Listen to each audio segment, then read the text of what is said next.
There is a complete and utter blackout when it comes to the U.S. mainstream media coverage of the current war in Syria and the destructive relationships between Russia and the United States. As we are speaking, the ceasefire is deteriorating inside of Syria, with more people dying now than before the ceasefire. This is largely in part with Turkey now violating the ceasefire by shelling Syrian Kurdish militia members in northern Aleppo inside of Syria. Turkey's main political enemy is the Kurds. They are violating the ceasefire and sending in missiles from Turkey inside of Syria, attacking the Kurds, which are actually allied with Russia, with the United States, to get rid of ISIS. The United States, perplexing, I don't know why they do this, but they sell arms to Turkey. Turkey takes those arms and they go after the people fighting ISIS, and then they support the rebels and give the rebels money and those arms. The United States, through their proxy Turkey, is engulfing this war, making it a lot worse than it should be. We have been covering this for a very long time, which brings up this huge paradox, the Kurdish question. What the hell was going on with the Kurds, with Russia and the United States backing them, but with Turkey attacking them at the same time? It makes no sense geopolitically, but this is happening. It's violating the ceasefire and expanding the tensions between all the world powers. We have Turkey now with a desperate move, allying with Ukraine. They have a mutual enemy, and that, of course, is Russia. They are joining together for a joint naval drill, military exercises, to show Russia they're willing to fight together against Putin. Now, this is important because military drills are not only a way to prepare the military for a full-out potential war, but most importantly, they are sent as a message to the opposing side, Russia in this case, that they are ready to fight and that they will not be backing down. It is a form of intimidation geopolitically. Russia has been making significant gains inside of Syria, so much that the Islamic State is threatening attacks inside of Russia against Putin, because Putin is making significant gains in Syria, utterly destroying ISIS, which makes many world leaders and experts say, wait, if it wasn't for Russia, ISIS would have complete and utter control of Syria right now.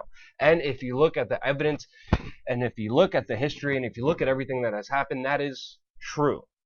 The United States is now answering back by sending in B-52 bombers to Europe to conduct military drills with NATO for a nuclear planned attack on Russia. They are practicing a nuclear attack on Russia in these new war games that are being conducted in the Arctic, very close to the Russian border. Again, not only preparing for war, but also trying to intimidate Russia. Russia is not intimidated in any way, shape, or form. We even have statements from the U.S. military commander in Europe saying, yes, we are ready to fight and defeat Russia. This is a war of words. This is a war of military drills. This is a war of preparedness, of bluffing and intimidation. And Russia, of course, like it always does, holds strong and conducts their own military drills as they are preparing their northern fleet for an amphibious assault training drills in the Arctic. They are also preparing their Russian submarines to create a choke point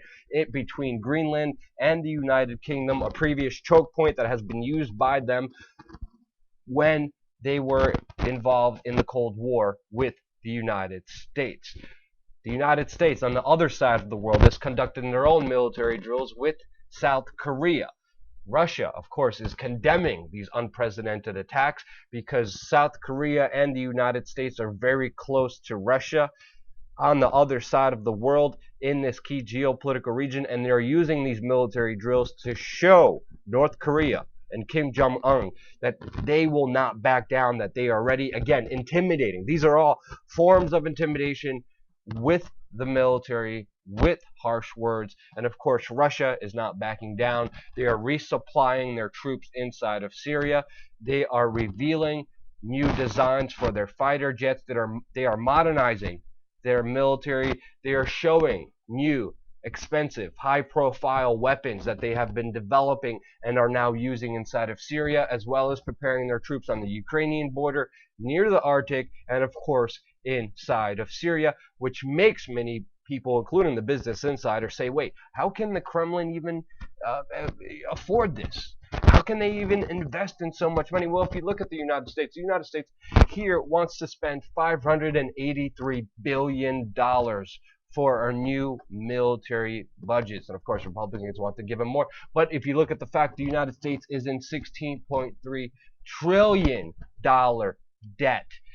All of these countries, the Russia, United States, they're spending all of their money that they don't even have on this stupid posturing, on all this intimidation, on all these war games, on bolstering up their military like they don't have firepower to destroy the world entirely 10 times over as it is, and this is getting ridiculous. And as we are speaking, the United States last year alone has dropped 23,000 bombs alone, mainly inside of Syria, mainly inside of Iraq to fight the Islamic State. There is no end to this war. There is no end to this huge conflict that's happening between Russia and the United States. It's not as severe as it was before, but the situation is not good since we are spending all of our money dividing and conquering people, not even focusing on the real issues. They're talking about all this other ridiculous crap on the mainstream media, not even talking about the real situation inside of Syria that are so important globally. But you will only get this news here. Subscribe, share this video with your friends because they're not getting this information anywhere on the mainstream media. Subscribe to this YouTube channel. We're going to have a lot more important geopolitical foreign policy news here on youtube.com/we are change.